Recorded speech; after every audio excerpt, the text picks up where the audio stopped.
পুজো এসেছিলেন, কি বলবেন? এটা খুবই ভাগ্যের ব্যাপার।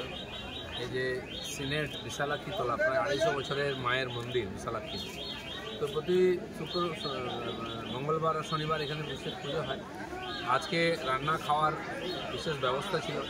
হাজার হাজার ভক্তরা এসেছেন, গ্রামের সাধারণ মায়েরা, মানুষেরা, তাদের সঙ্গে আমার ইচ্ছা ছিল আজকে এসে সবার সঙ্গে প্রসাদ গ্রহণ করলাম। সুন্দর একটা পবিত্র পরিবেশ এই মন্দিরকে কেন্দ্র করে, যেরকম গাছপালায় একটা শীতল আবহাওয়া, সেরকম সাধারণ মানুষ ভক্তি নিয়ে এখানে এসে খাওয়া দাওয়া করছেন। বিশেষ পুজো, মন্দির দর্শন করলাম, মাকে প্রণাম করলাম। খুব সুন্দর পরিবেশ। দাদা, ওই যাদবপুর ক্যাম্পাসের মধ্যে রাম মন্দির ভাঙার মতো উস্কানিমূলক ডাক দিচ্ছে বলে অভিযোগ। বিশ্ববিদ্যালয় কি ধর্মীয় বিদ্বেষের কেন্দ্র পরিণত হচ্ছে? দেশের শান্তি সম্পত্তি নষ্ট করার চেষ্টা চলছে। এখন যাদবপুর ইউনিভার্সিটিটা এক প্রকার দেশ বিরোধীদের আখড়া হয়ে গেছে। ওখানে যে ধরনের পোস্টার লাগানো হয়েছে, মাওয়ের ছবি দিয়ে আলাদা আলাদা করার ভারতের চেষ্টা চলছে। আমি যেটা পোস্টও করেছি, তার থেকে বোঝা যায় এই সমস্ত দেশ বিরোধীদের ঘাঁটি হয়ে গেছে। এই জন্য আজকে টিএমসির নেতারা বাইরে থেকে বড় বড় ডায়লগ দিচ্ছেন। কেন ওখানে পুলিশ প্রশাসন গিয়ে এই সমস্ত যারা উৎপাত করছে তাদেরকে ব্যবস্থা নিচ্ছেন, আইনের আড়ালে নিয়ে আসছে না কেন আইনের সামনে? এটা না করতে পারলে যাদবপুরের মতো একটা ঐতিহ্যশালী প্রতিষ্ঠান নষ্ট হয়ে যাবে। সেটাই আমাদের চিন্তার বিষয়। রাজনীতি করুন সবাই, আর তারপরে মন্ত্রী গেলে মন্ত্রীকে ঘেরাও করা, মারা, রাজ্যপালকে, কেন্দ্রীয় মন্ত্রীকে আক্রমণ করা, এটা কী ধরনের ইনস্টিটিউট, কী ধরনের ছাত্র তারা, যারা গায়ে হাত তুলে মন্ত্রী, তারপর নাটক করছে, গাড়ির নিচে বসে কি চাপা দিয়ে দিচ্ছে, তোকে গাড়ির তলায় যেতে কে বলেছে? এই ধরনের যারা দুর্বৃত্ত, উদ্বৃত্ত, এই ধরনের যারা দুষ্টতাকারী, তাদেরকে শিক্ষা ব্যবস্থা থেকে আলাদা করতে হবে। কিছু লোকের জন্য ইউনিভার্সিটি বদনাম হচ্ছে, পশ্চিমবঙ্গ বদনাম হচ্ছে। জেলায় জেলায় এবং বাংলাতেও মন্দির ভাঙা হচ্ছে, হিন্দুরা আক্রান্ত হচ্ছে, অভিযোগ করছে খুব বিরোধী দলনেতা। ভোট রাজনীতি করতে সাম্প্রদায়িক তাস খেলছে তৃণমূল। তোষণের মাসুল গুনছে কি নিরীহ ভোটাররা? বাংলাকে প্রথম থেকে বলে আসছি আমি যে পশ্চিমবঙ্গকে পশ্চিম বাংলাদেশ তৈরি করার চক্রান্ত মমতা ব্যানার্জি করছেন। বাংলাদেশি এজেন্টদের আর সিমি জামাতের লোকেদের এখানে শেল্টার দিচ্ছেন। এখন তো ওখানে যারা আন্দোলন করছে তারাও ঢুকে পড়ছে এখানে।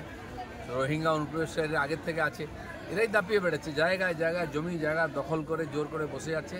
আর হিন্দু তীর্থস্থান মন্দিরকে অপবিত্র করা হচ্ছে, ভাঙা হচ্ছে। দুর্গা পুজো, কালী পুজো, সরস্বতী পুজোতে মূর্তি ভাঙা হয়েছে। এটা অতি সাধারণ ঘটনা হয়ে গেছে। মানে পশ্চিম বাংলাদেশ বানানোর পুরো প্ল্যান সেটা এখন বাস্তবায়িত করা হচ্ছে। হুজুরে ভোটার নিয়ে গোটা বাংলা সহ সংসদে সরব হয়েছে তৃণমূল, অথচ দিল্লি নির্বাচন কমিশনের কাছে যাচ্ছে তৃণমূল। বাংলায় যে তৃণমূলের নাম উঠে আসছে বিভিন্ন ভোটার তালিকায়, একে তৃণমূলের কি আইওয়াস করার চেষ্টা হচ্ছে? তৃণমূল জেনে গেছে যেভাবে ইলেকশন কমিশন এবং ভারতীয় জনতা পার্টি এখানে লেগেছে ভুয়ো ভোটারদের বাদ দেওয়ার জন্য, আমরা কমপ্লেন করছি বুথ থেকে। তো ছাঁটাই হয়ে গেলে লক্ষ লক্ষ 40-50 লক্ষ ফলস ভোটার চলে গেলে ওরা জিততে পারবে না। যে ব্যানার্জি না মুখার্জি, নরেন্দ্রনাথ, আর যে ওখানে এমএলএ আছেন পাণ্ডবেশ্বরের, সে বড় বড় কথা বলছেন যে বহু ভোট দিতে হাত পা ভেঙে দাও। দেখাল তার বাবা মারা গেছে, অথচ তার ভোটার লিস্টে নাম আছে। তো এগুলো বোঝাই যাচ্ছে চালাকি করে আমাদের বিভ্রান্ত করার চেষ্টা চলছে, এবং আরও 5-6 হাজার ভোটার প্রত্যেক বিধানসভায় ফলস ভোটার তোলা হবে, সে চক্রান্ত চলছে। মুখ্যমন্ত্রীর কাছে নওশাদ সিদ্দিকী দেখা করেছেন কালকে। নওশাদ সিদ্দিকী কেন গেছে এটা ওদের ব্যাপার। মুখ্যমন্ত্রীর সঙ্গে যে কেউ দেখা করতে পারে। আমাদের মুখ্যমন্ত্রী গিয়ে প্রধানমন্ত্রীর সঙ্গেও দেখা করেন। এটা প্রশ্ন হচ্ছে পশ্চিমবাংলা কী পরিস্থিতি চলছে।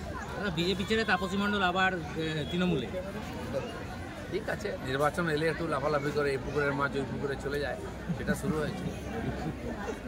বিজেপির যে উত্থানটা হয়েছিল, কিন্তু বর্তমানে দেখা যাচ্ছে যত সময় এগোচ্ছে তত কিন্তু বিজেপির কিছুটা হলো কিন্তু পায়ের তলা মাটি নরম হচ্ছে। ইলেকশন আসছে, দেখবেন বিজেপি আছে, বিজেপির ভোটার, বিজেপির ক্যাডার সবাই আছে, সবাই মিলে লড়াই করবে।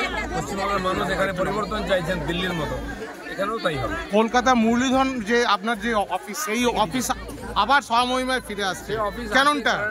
মুরলীধর সেন লেনের অফিস আমাদের কাছে একটা ঐতিহাসিক স্মৃতি জড়িত। ডাক্তার শ্যামাপ্রসাদ মুখার্জি আমাদের স্রষ্টা, তিনি ওখানে বসেছেন। ওখান থেকে জনসংঘ থেকে শুরু হয়েছে পার্টি চলে, ওটা এখনও আছে। সেটা আমাদের কাছে প্রেরণার জায়গা। পার্টির পার্টি বড় হয়েছে, কাজের সুবিধার জন্য বিভিন্ন জায়গায় অফিস নেওয়া হয়, কিন্তু এখনও সেই 6 নম্বর মুরলীধর সেন লেন আছে। সেখান থেকে কি কোনো নতুন সমীকরণ ছাড়ছি না, ওইখান থেকে পার্টি জিতবে। আরেকটা বলছি, রাজ্য সভাপতি কবে ঘোষণা হবে? সেটা আমি বলতে পারবো, নাড্ডাজি বলতে পারবো। বলছি দাদা, আজকে পানিহাটির চেয়ারম্যানকে পদত্যাগ করার নির্দেশ দিয়েছেন এবং ববি হাকিম ফোন করেছিলেন, তিনি নাকি জানিয়েছেন যে মুখ্যমন্ত্রী মমতা বন্দ্যোপাধ্যায়ের ইচ্ছা আপনি পদত্যাগ করুন, দুর্নীতির অভিযোগ উঠেছে ওনার। কার ইচ্ছা? দুর্নীতি ধরতে গেলে তো সমস্ত চেয়ারম্যানকে পদত্যাগ করতে হবে, মেয়রকেও করতে হবে, কিন্তু করবে কি? লোক দেখানোর জন্য একজনকে গড়িয়ে নাই, তাহলে পার্টি উঠে যাবে, ঠক বাঁচতে গেলে তো গাঁ উজাড় হয়ে যাবে। এটা টিএমসি আজকাল, দুষ্টতাকারী, সমাজবিরোধী, চোর, সব টিএমসিতে। তেমন গুলি বন্দুক চলছে, খুন খারাপি হচ্ছে নিজেদের মধ্যে, অন্যের বাইরের লোককে লাগতে হচ্ছে না। তো সেই জন্য আজকে পার্টিটা এরকম অবস্থায় আছে, মানুষ বুঝে গেছে, তাই 26-এর অপেক্ষায় আছে সবাই। বলছি আজকে এখানে এলেন, দেখলেন, কথা বললেন, কি বলবেন? এখানে প্রায় 170টা পরিবার আছে যারা সেই সময় বামফ্রন্ট আমলে যাদেরকে জমি দেওয়া হয়েছে, এখানে পাট্টা দেওয়া হয়েছে, পাট্টার কাগজ তাদের হাতে আছে, ওরা জানেই না কোথা থেকে পাট্টা নাকি আর ক্যান্সেল হয়ে গেছে, তাই এখানে জোর করে পুলিশ পাঠিয়ে জমি দখল করার চেষ্টা চলছে, ওনারা বাধা দিচ্ছেন। আমরা বলেছি 40 বছর ধরে আপনারা এখানে বসতি করেছেন, জমি ভোগ করছেন, আপনাদের অধিকার আছে, কাগজ আপনাদের কাছে আছে, ছাড়বেন না, বাকি কোর্টে লড়াই চলবে। আমলে কিন্তু এই পাট্টাগুলো ক্যান্সেল করেছে 2002 সালে, এবং তাহলে তখন থেকে কেন সিপিএম এই বিষয়টা নিয়ে লড়াই করে? কেন ক্যান্সেল হয়েছে, কি ব্যাপার, কোর্টের ব্যাপার আছে, হবে সেটা, কিন্তু না জানিয়ে কারো পাট্টা ক্যান্সেল করে দিলে কেউ, এটা তো হতে পারে না।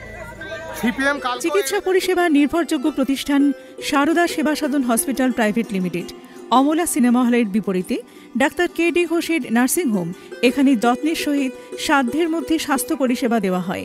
এখানকার অত্যাধুনিক ফেসিলিটিগুলির মধ্যে হল ICCU, AC sharing cabin, AC cabin, NICU, maternity, paediatric, ventilator facility, modular OT, orthopedic surgery, any type of surgery, obstetrics and gynecology, 24 hours ambulance facility, general medicine, pathology, physiotherapy, PFT, ECG, EEG, Holter monitoring, এছাড়াও থাকছে daily OPD service, 24 hours emergency service.